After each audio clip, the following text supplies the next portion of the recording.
Hello students, I am Sanjay Pandey and I am going to start your first chapter that is based on tense. So, before we start this topic, we have to understand it properly what tense is. So, tense is the time denotation of the incident taking place or work being done. काल है ये। काल क्या करता है? कार्य के घटना के घटित होने के समय का बोध कराता है, इसीलिए इसे टेंस कहते हैं। टेंस मुख्यतया 3 प्रकार का होता है। Tense is divided into 3 main parts, that is present tense, that is past tense and that is future tense. Tense is further divided into 3 main parts: present, past and future. So, in order to study it more deeply, we further divide it into 4 subparts. हम इसको 4 उपखंडों में बांट देते हैं ताकि आसानी से हम इसे पढ़ सकें। पहला खंड क्या होता है? इंडेफिनिट। दूसरा कॉन्टिन्यूअस, तीसरा परफेक्ट, चौथा परफेक्ट कॉन्टिन्यूअस।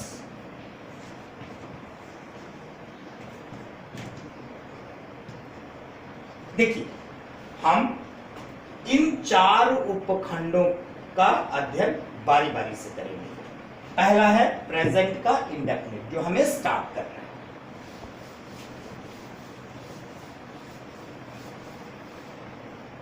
प्रेजेंट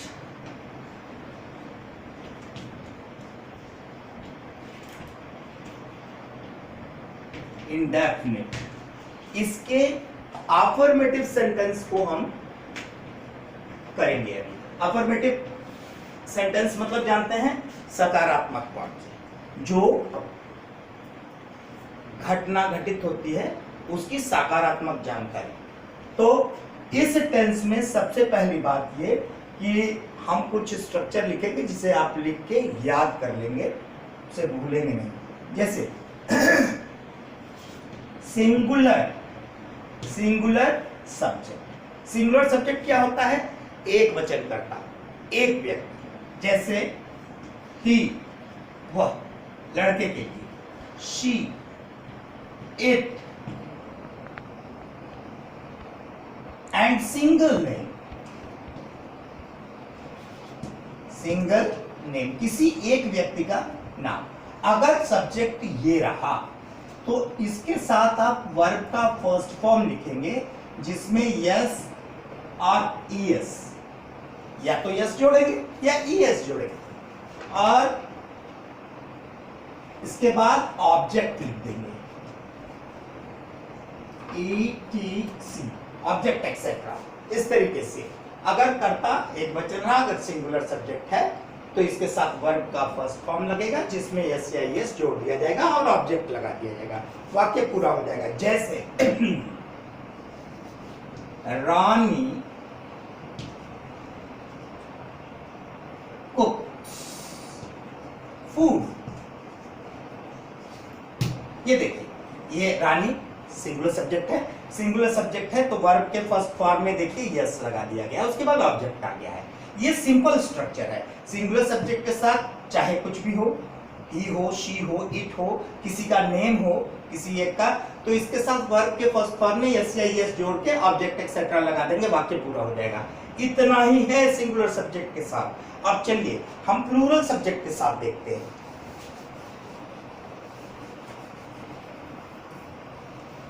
सब्जेक्ट अगर प्लूरल रहा, सब्जेक्ट प्लूरल सब्जेक्ट मतलब you, we, they, I, and more than one name, one name, एक नाम से अधिक। अगर इस प्रकार का सब्जेक्ट रहा तो इस सब्जेक्ट के साथ वर्ब का first form plus object etcetera, इसके अतिरिक्त कुछ भी नहीं। प्लूरल सब्जेक्ट के साथ वर्ब का फर्स्ट फॉर्म रहेगा जिसमें एस या एस कदाप नहीं जोड़ना है, और उसके बाद ऑब्जेक्ट एक्सेट्रा लगा देंगे। जैसे फॉर एग्जाम्पल देख, अब देखिए सब्जेक्ट दे क्या है, प्लूरल सब्जेक्ट है, दे सब्जेक्ट प्लूरल है, तो इसके साथ क्या करेंगे आप, वर्ब का फर्स्ट फॉर्म लिखेंगे जिसमें एस या एस नहीं लगाएंगे। They play cricket, they play cricket. ये दोनों स्ट्रक्चर बेहद सिंपल है जिसे आपको लर्न करना है, बार बार लिखना है ताकि ये भूले ना, क्योंकि ये आपके जीवन के सभी स्टेप्स में काम देगा। अब हम निगेटिव में चलेंगे, प्रेजेंट इंडेफिनिट के निगेटिव को करेंगे। देखिए निगेटिव मीन्स नकारात्मक, हाँ किसी भी वाक्य की नकारात्मकता दिखाई जाएगी इसमें। इस प्रकार के वाक्यों को अगर सिंगुलर सब्जेक्ट रहा, सिंगुलर सब्जेक्ट, तो इस सिंगुलर सब्जेक्ट के साथ आपको डज नॉट का प्रयोग करना है। डज नॉट के साथ वर्ब का फर्स्ट फॉर्म और उसके बाद ऑब्जेक्ट।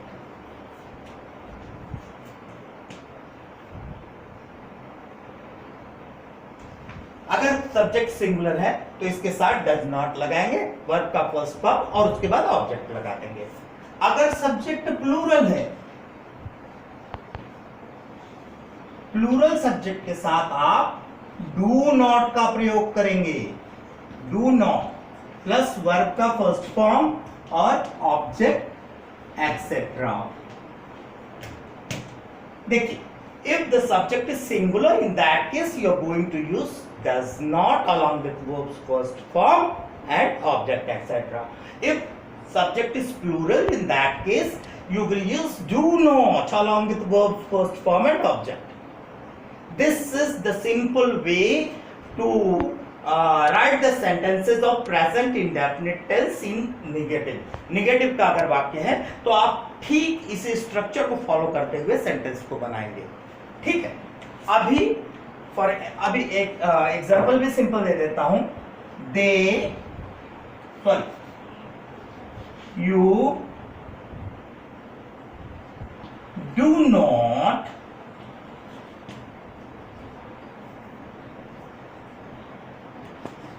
complete your work। ये देखिए, ये सब्जेक्ट कौन से फॉर्म में है, ये प्लूरल फॉर्म में है, तो डू नॉट का प्रयोग है। इसके बाद वर्ब का फर्स्ट फॉर्म और ऑब्जेक्ट एक्सेट्रा। अगर सब्जेक्ट सिंगुलर रहा, जैसे Rohit does not go home।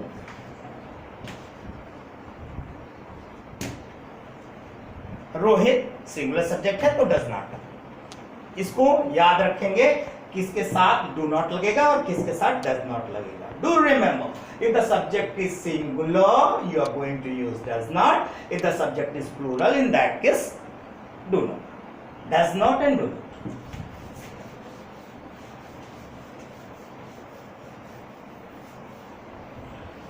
Now, in interrogative form,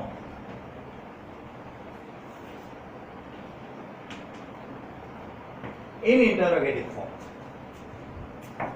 interrogative form, you are going to find two type of sentence, in which firstly starting with questioning word, and in second case there would be questioning word in between the sentence.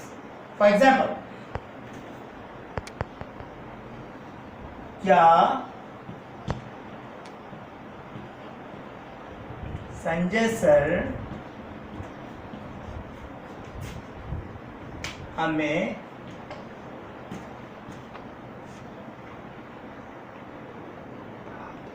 पढ़ाते हैं।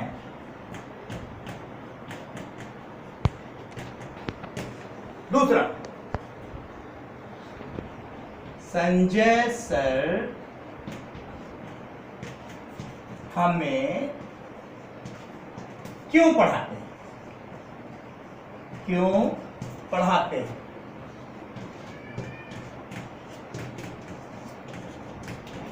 ये दो प्रकार के वाक्य।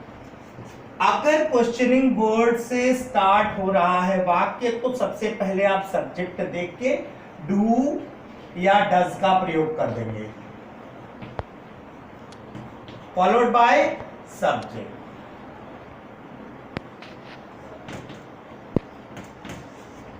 इसके बाद verb का फर्स्ट फॉर्म, ऑब्जेक्ट एक्सेट्रा, और लास्ट में हम क्वेश्चन मार्क जरूर लगाएंगे। यदि इस प्रकार का वाक्य है जहां पे क्वेश्चनिंग वर्ड वाक्य के बीच में है तो आपका स्ट्रक्चर क्या होगा? सबसे पहले इसकी अंग्रेजी बनाएंगे, that means questioning word, QW, questioning word. Questioning word के बाद सब्जेक्ट देखेंगे, सब्जेक्ट सिंगुलर रहेगा तो डज लगाएंगे और नहीं तो डू लगाएंगे,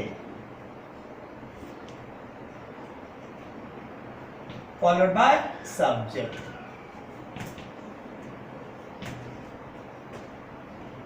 इसके बाद वर्ब का फर्स्ट फॉर्म रहेगा, ऑब्जेक्ट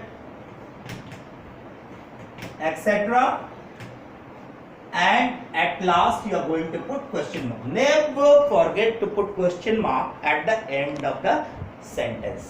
इस तरीके से आपका प्रेजेंट इंडेफिनिट टेंस के तीनों फॉर्म, अफर्मेटिव, नेगेटिव और इंटरोगेटिव स्ट्रक्चर आपके सामने है।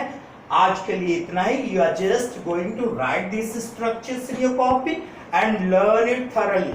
I'll just further, first of all you watch this video and later on I'll give some of the examples to which you have to complete as it will be directed. Thank you.